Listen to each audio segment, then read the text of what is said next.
Ya, kita bicarakan sekarang masih pemberontakan Raden Rongo pada bulan November-Desember 1810.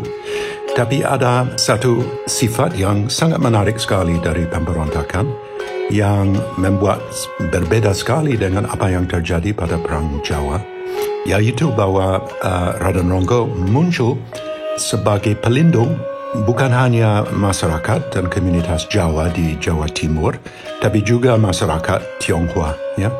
Dan ini perlu dilihat dengan lebih dekat. Ya?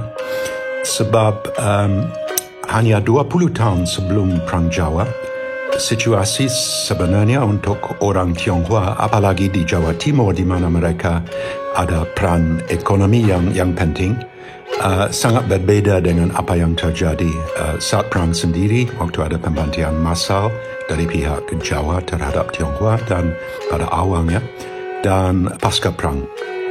Pada waktu awal abad 19, komunitas Tionghoa, peranakan pada waktu itu artinya orang yang sudah masuk Islam, ya, orang Tionghoa yang sudah menjadi muslimin, sudah punya status yang khas, dan kota seperti Lasem dan Rembang di pasisir yang punya komunitas Tionghoa yang besar, ya, punya keistimewaan. Di dalam Babad Diponegoro, waktu ipar Raden Tumenggung Sosrodilogo meluncurkan salah satu ekspedisi ke pasisir dari Bojonegoro, Diponegoro pernah menulis di dalam babad bahwa sampun manjing agami Islam sedoyo. Ya, jadi semua masyarakat Tionghoa peranakan di Lasem dan Rembang sudah masuk Islam. Ya, dan ini adalah salah satu realitas. Kalau kita lihat Diponegoro sendiri, paman yang favorit Diponegoro yang belakangan menjadi ahli siasat waktu Perang Jawa adalah Pangeran Joyokusumo. Pasca Agustus 1825 menjadi Pangeran Ngabei. Dan Pangeran Ngabei yang pada akhirnya dengan dua anaknya dibantai di Gunung Kelir pada 21 September 1829 adalah seorang peranakan Tionghoa, ya, sebab ibunda Mas Ayu Sumarsanawati, satu selir favorit dari Hamengkubuwono II, adalah seorang keturunan Tionghoa, ya.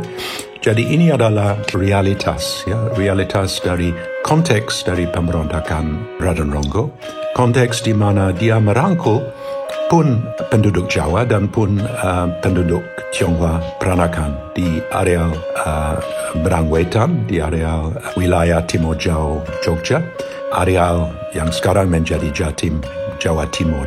Jadi kita melihat lebih dekat, ya, apa yang terjadi, ya, waktu pemberontakan Raden Rongo. Ya.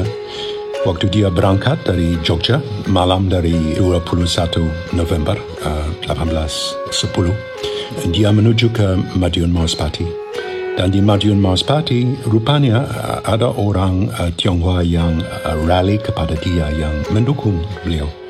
Sebab pada akhirnya waktu dia dikepung dekat Bengawan Solo pada 17 Desember 1810, dia masih punya 12 orang Tionghoa di dalam rombongan kecil, tidak lebih dari 100 orang yang masih membela beliau.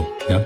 Dan waktu dia di Pesanggerahan di Cabean pada malam 16-17 Desember, dia masih melayangkan surat kepada Kapiten Cina di Rembang dan Lasem untuk meminta pertolongan di dalam pemberontakan, di dalam perang, ya, terhadap Belanda.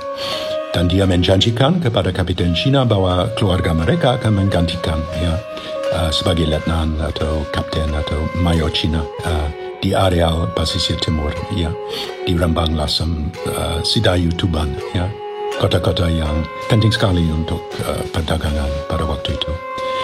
Jadi sifat dari Raden Rongo punya pemberontakan adalah sifat yang merangkul semua wilayah Berangwetan yang punya penduduk asli lokal, ya, peranakan Tionghoa dan Jawa terhadap Belanda.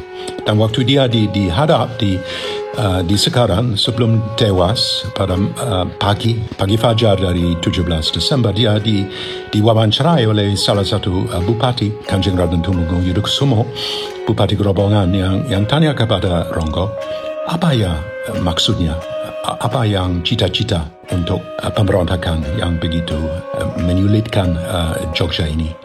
Dan dia Ronggo menjawab, niat saya adalah untuk melindung orang Tionghoa dan orang Jawa dari penganiayaan dari Belanda, dari Daendels pada khususnya.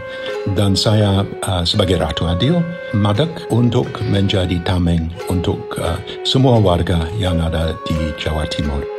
Jadi ini salah satu message, salah satu pesan yang menarik bagi kita sekarang. Ya. Kalau kita menoleh ke belakang, ke abad 17, abad 18, awal abad 19, hanya 15 tahun sebelum Perang Jawa, realitas adalah bahwa ini salah satu orang Tionghoa peranakan terserap di dalam masyarakat lokal. Dan mereka dianggap lokal sendiri yang perlu dilindungi dari perampasan Belanda, dari perampasan Daendels di areal Kayu Jati, Jawa Timur.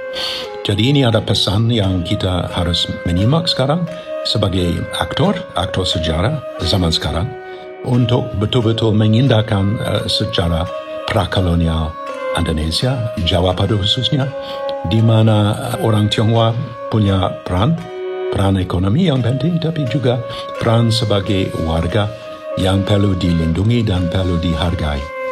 Terima kasih.